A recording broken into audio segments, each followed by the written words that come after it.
Okay, today we pick up with the war strategy in the Pacific, and it is going to be very different than how they fought in Europe.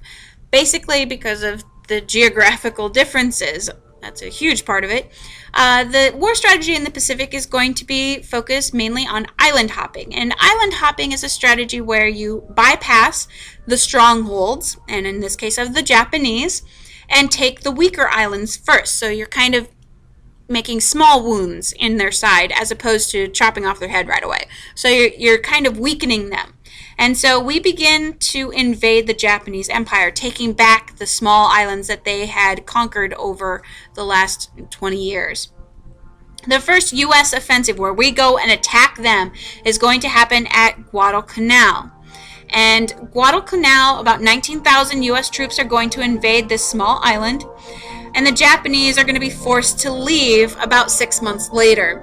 They had suffered very heavy aircraft losses as a result of this battle, but it is the first in a series of very bloody battles in the Pacific. We're going to see a lot higher casualty rates in the Pacific.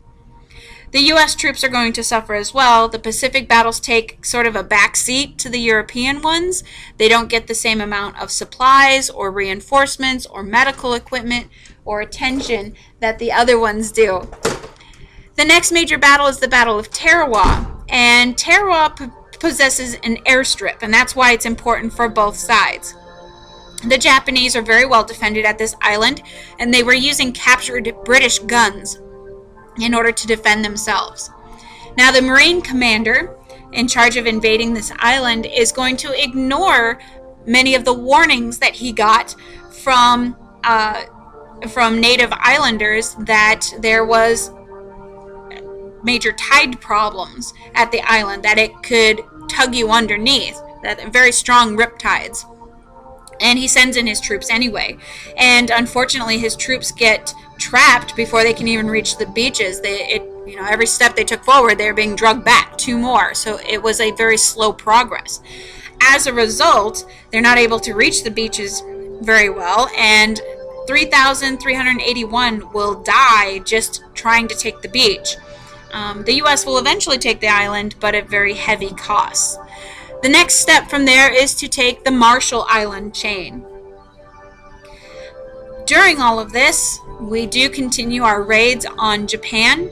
B-29 Super Fortress bombers are going to continue to firebomb Japanese cities. Tokyo is hit very hard by these firebombs. Roughly 100,000 Japanese will be killed in the fires and the bombing itself. After the Marshall Islands, our next target is the Mariana Island chain, and our offensive at the Marianas is going to include the islands of Saipan, Guam, and Tinian.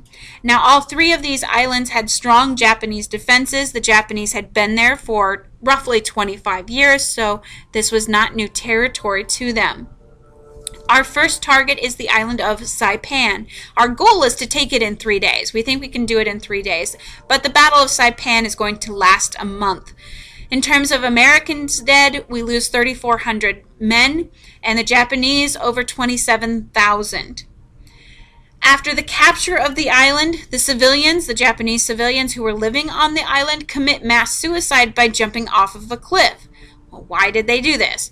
Well, because the Japanese propaganda had warned them that if the U.S. should take the island, the U.S. was a group of sadists that would come and rape their women and mutilate the men and eat their children. And so they felt the lesser evil, rather than being captured by Americans that are going to do all those nasty things to them, would be to take their own lives. The island of Guam is going to take us 3 weeks to capture.